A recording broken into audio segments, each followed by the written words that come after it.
السلام علیکم ورحمۃ اللہ وبرکاتہ۔ الحمدللہ والصلاة والسلام علی رسول اللہ، اما بعد۔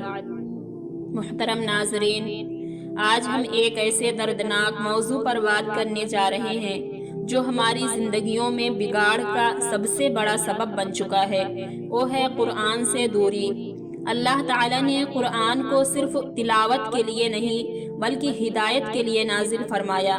اللہ تعالیٰ نے قرآن مجید میں ارشاد فرمایا، ذَلِكَ الْكِتَابُ لَا رَيْبَ فِيهِ هُدًى لِّلْمُتَّقِينَ۔ یہ کتاب وہ ہے جس میں کوئی شک نہیں اور یہ پرہیزگاروں کے لیے ہدایت ہے۔ لیکن افسوس، آج ہم نے قرآن کو صرف الماری میں رکھنے کی چیز سمجھ لیا۔ ہماری مصروف زندگی، موبائل، ڈرامے، فلمیں اور سوشل میڈیا نے ہمیں قرآن سے بہت دور کر دیا ہے۔ جب قومیں قرآن سے منہ موڑ لیتی ہیں تو پھر وہ ذلت، پریشانی، ظلم اور گمراہی کا شکار ہو جاتی ہیں۔ رسول اللہ صلی اللہ علیہ وسلم نے فرمایا، ان اللہ یرفع بہذا الکتاب اقواما ویضع بہ آخرین۔ بے شک اللہ تعالیٰ اس کتاب کے ذریعے کچھ قوموں کو بلند فرماتا ہے اور کچھ کو نیچا کر دیتا ہے۔ آج ہم دیکھ رہے ہیں کہ مسلمان دنیا بھر میں ظلم و ستم کا شکار ہیں۔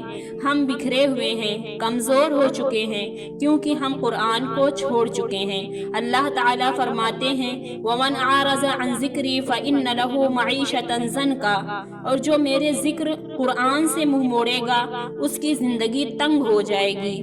آج ہمارے گھروں میں سکون نہیں، دل بے چین ہے، اولاد نافرمان ہے، برکت ختم ہو چکی ہے۔ کیونکہ قرآن ہمارے دلوں سے نکل چکا ہے۔ آؤ آج ہم عہد کریں کہ ہم دوبارہ قرآن سے جڑیں گے۔ روزانہ کچھ وقت قرآن کی تلاوت، ترجمہ اور غور و فکر میں لگائیں گے۔ اپنے بچوں کو قرآن سکھائیں گے، قرآن کو زندگی کا حصہ بنائیں گے۔ رسول اللہ صلی اللہ علیہ وسلم نے فرمایا، خیرکم من تعلم القرآن وعلمہ۔ تم میں سب سے بہتر وہ ہے جو قرآن سیکھے اور سکھائے۔ آخر میں دعا ہے کہ یا اللہ ہمیں قرآن سے سچی محبت عطا فرما۔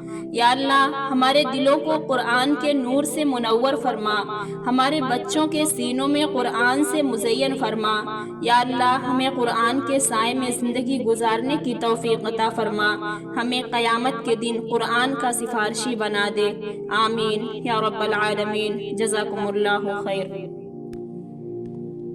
تقبل الله منا ومنكم